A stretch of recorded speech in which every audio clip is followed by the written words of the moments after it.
नवरात्र के छठे दिन देवी कात्यायनी की पूजा होती है और इस बार माँ कात्यायनी की पूजा में आप विशेष क्या भोग लगाएं, कैसे उनकी पूजा करें, वो खास मंत्र कौन से है जो आपकी मनोकामनाओं की पूर्ति करेगा, तमाम बातें आपके साथ साझा करेंगे।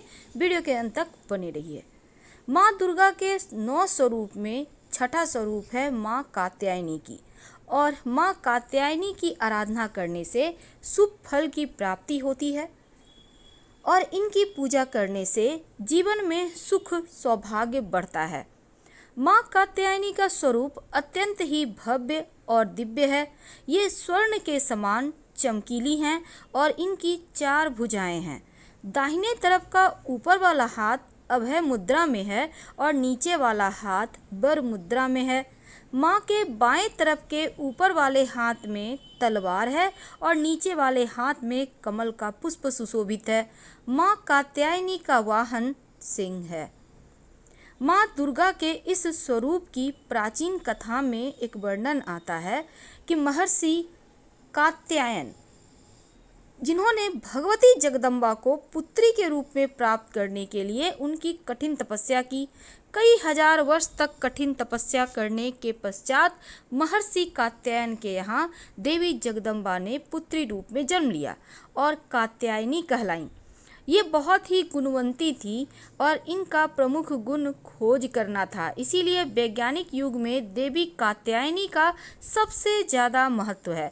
माँ कात्यायनी अमोघ फलदायिनी है और इस दिन साधक का मन आज्ञा चक्र में स्थित रहता है।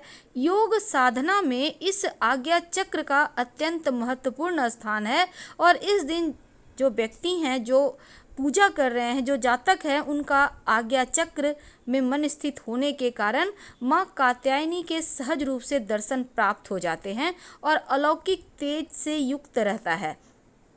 कैसे करेंगे इनकी पूजा और क्या होगा विशेष उपाय? देखिए, माँ कात्यायनी की पूजा जब आप कीजिएगा तो लाल या पीले रंग के कपड़े पहन के कीजिएगा। सबसे पहले तो माँ कात्यायनी की घर में ही कीजिए। पूजा के वक्त माँ को आप पीले पुष्प अर्पित करें, फिर उनको पीली मिठाई का भोग लगाएं, पीले या फिर सुगंधित पुष्प उन्हें अर्पित कीजिए और इसके बाद माँ को शहद का भोग लगाइए। लेकिन माँ को प्रसन्न करने के लिए विशेष उपाय के साथ विशेष प्रयोग भी किए जाएंगे। अगर आपके वैवाहिक जीवन में कोई समस्या है तो इस दिन लाल और पीले रंग के 2 वस्त्र माँ को अर्पित करें। आप चाहें तो रुमाल के इतना बड़ा 2 वस्त्र भी अर्पित कर सकते हैं, कोई दिक्कत नहीं है। अब इन दोनों कपड़ों में 2 गांठें लगा दें और अपने पास सुरक्षित रख लें लाइफ टाइम।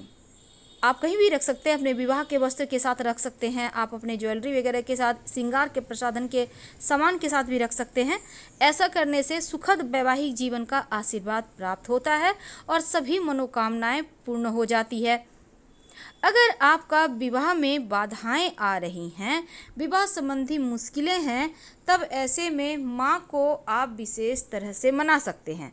विवाह की मुश्किलों को दूर करने के लिए माँ के विशेष मंत्र भी जपे जाएंगे और विशेष उपाय किए जाएंगे। शाम के वक्त स्नान वगैरह करके आप स्वच्छ वस्त्र धारण करें और फिर पूजा पर बैठें। देखिए, एक संदर्भ आता है कि गोपियों ने कृष्ण की प्राप्ति के लिए माँ कात्यायनी की ही पूजा की थी, इसीलिए विवाह संबंधी मामलों के लिए इनकी पूजा अचूक मानी जाती है।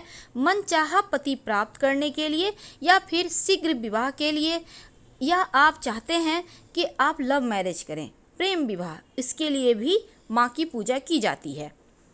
अब मन चाहे विवाह, प्रेम विवाह के लिए भी इनकी उपासना करनी है। तो चलिए जानते हैं कैसे उपासना करेंगे। देखिए, माँ का संबंध गुरु बृहस्पति जो हैं उनसे और शुक्र से, दोनों से है। अब शुक्र और बृहस्पति दोनों दैवी और तेजस्वी ग्रह हैं, इसीलिए माँ का तेज भी अद्भुत और संपूर्ण है। माँ का मंत्र है ओम कात्यायनी देव्यै नमः।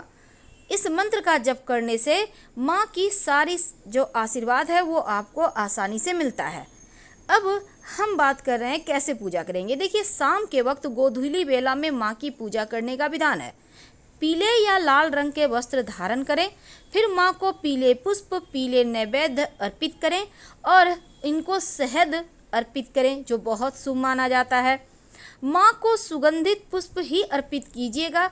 शीघ्र विवाह के योग्य अति शीघ्र बनेंगे और प्रेम संबंधी बाधाएं भी समाप्त हो जाएंगी और माँ के ही समक्ष उनके मंत्रों का जप करना है। तो शीघ्र विवाह के लिए माँ को कैसे मनाएंगे?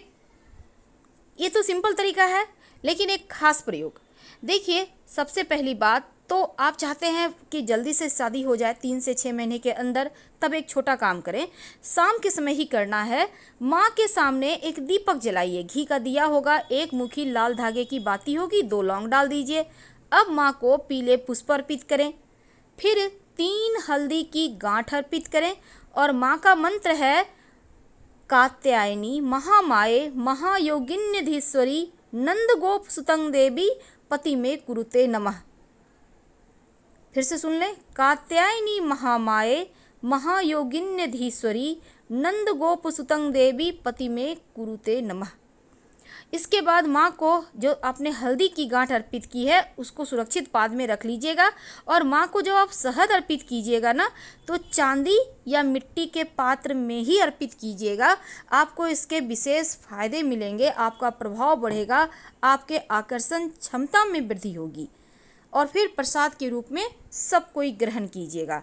तो सिंपल तरीके से आप माँ को इस तरह से मना के माँ का आशीर्वाद प्राप्त कर सकते हैं।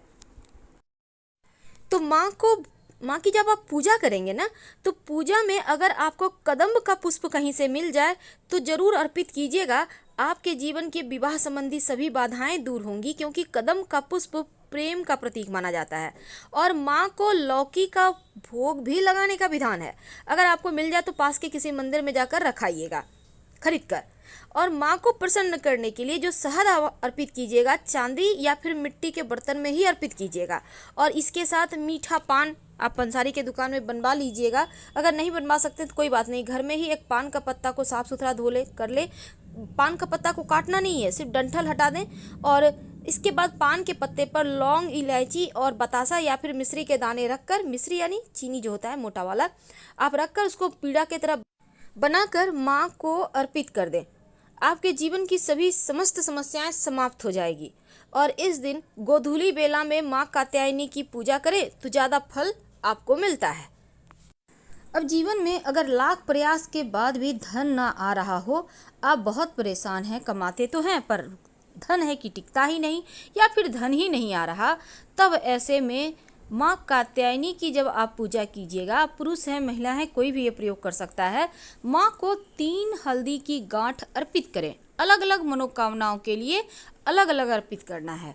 इसके बाद इस हल्दी की गांठ को उठाकर अपने बेडरूम में रख लें, कहीं भी सुरक्षित रख लें, चाहें तो सिरहाने भी रख सकते हैं। धन की मुश्किलें आपको परेशान नहीं करेगी। और जब 6 महीने के बाद फिर से नवरात्र का वक्त आए तो इसको आप कहीं मिट्टी में दबा दें और फ्रेश माँ को अर्पित करने के बाद फिर से रख लें। जीवन में जो धन की मुश्किलें हैं वो समाप्त हो जाएगी। कभी कभी क्योंकि हमने कहा कि माँ का संबंध गुरु और शुक्र दोनों से है, तो विशेष मनोकामनाओं की पूर्ति के लिए एक छोटा सा प्रयोग इस दिन जरूर कीजिए। 1 चुटकी हल्दी एक कागज में मोड़ कर उसकी पुड़िया बना लें। अब इसको माता रानी के तस्वीर मूर्ति के पीछे छिपा कर रख दें। आपकी मन्नत 1 से 1.25 महीने में पूरी हो जाएगी। बहुत सिंपल है। अब चूँकि माँ का संबंध, माँ का विशेष हम पूजा पाठ करते हैं शीघ्र विवाह के लिए, वैवाहिक जीवन के लिए, धन की मुश्किलों के लिए, संतान की चाहत के लिए, तो ऐसे में गुरु और शुक्र के अंतर्गत जितनी भी चीज़ें आती हैं वो मजबूत होती है। एक छोटा सा प्रयोग कीजिएगा, खासकर जो युवा युवती हैं, विवाह के योग्य हैं, उनके लिए। आप नहाने के पानी में 1 चुटकी हल्दी डालकर नहाएं, फिर भगवान सूर्य को जल में 1 चुटकी हल्दी डालकर अर्पित करें और इसके बाद ये हल्दी का जो पुड़िया वाला हमने उपाय कहा, इसके बाद आप कीजिएगा, तो इससे आपके शीघ्र विवाह के योग भी बनेंगे और आपका गुरु शुक्र दोनों ही मजबूत होगा। और सुगंधित पुष्प अर्पित करने से माँ को शुक्र आपका मजबूत होगा। तो छोटे छोटे उपाय करके आप अपनी जीवन को फिर से बेहतर कर सकते हैं। सकते हैं। और एक और बात जो हमने कहा था, लाल पीला कपड़ा माँ को अर्पित करना है और उसमें 2 गांठ लगाकर आप अपने विवाह के वस्त्र के साथ या फिर जहाँ भी आप अपनी आभूषण रखते हैं आप वहाँ पर संभाल कर रखिए। रहने दीजिए, हर साल जमा होता है, होने दीजिए, कोई दिक्कत नहीं है। हम आपसे विदा लेते हैं। हर हर महादेव। धन्यवाद।